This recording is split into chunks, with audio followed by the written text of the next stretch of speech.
Today is the 7th of January, and that means week 1 of my transformation challenge is finally over. My weight changed from 90 kilogram to 89 kilogram, so I lost 1 kilogram, and a good portion of which will be water, of course. But anyways, we are moving in the right direction. You can see my recent body update, and as expected, not a whole lot has changed so far. For week 2, I will keep my calories consistent at around 2500 while eating 2 grams of protein per kilogram of body weight, and as the transformation challenge progresses, I will also start incorporating cardio into my weeks, but more on that in a future video.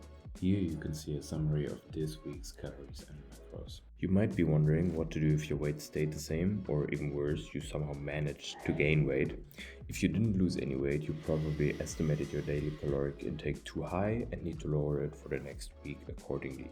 Let me give an example. You ate 2.5k calories and your weight remained the same. Granted, your daily activities like work, free time activities, and stuff like that were the same as the week prior, you may want to reduce your calories further or introduce cardio.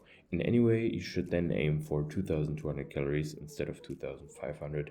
You get the idea. Next up is my workout routine that I have been doing for the past week. I had 2 lower body days that looked like this. I usually start my leg days with a superset of leg extensions and leg curls to properly warm up my joints and muscles. It's very important, guys.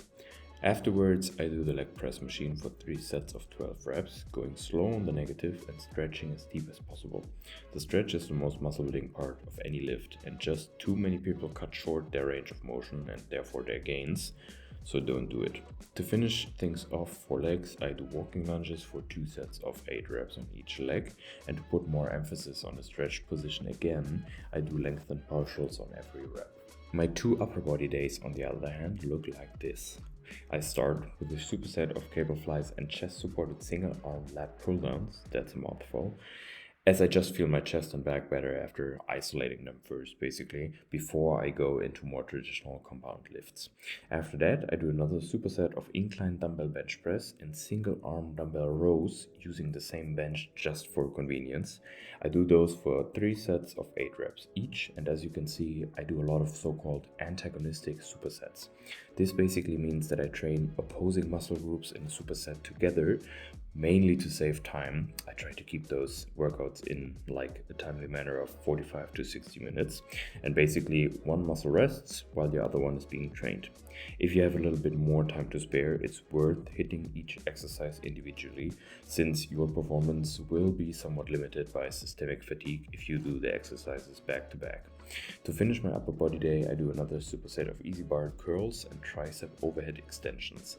And important on the overhead extensions, guys, if you only do one tricep exercise per week, it's best to do an overhead version, as only the overhead versions hit all 3 heads of the tricep effectively.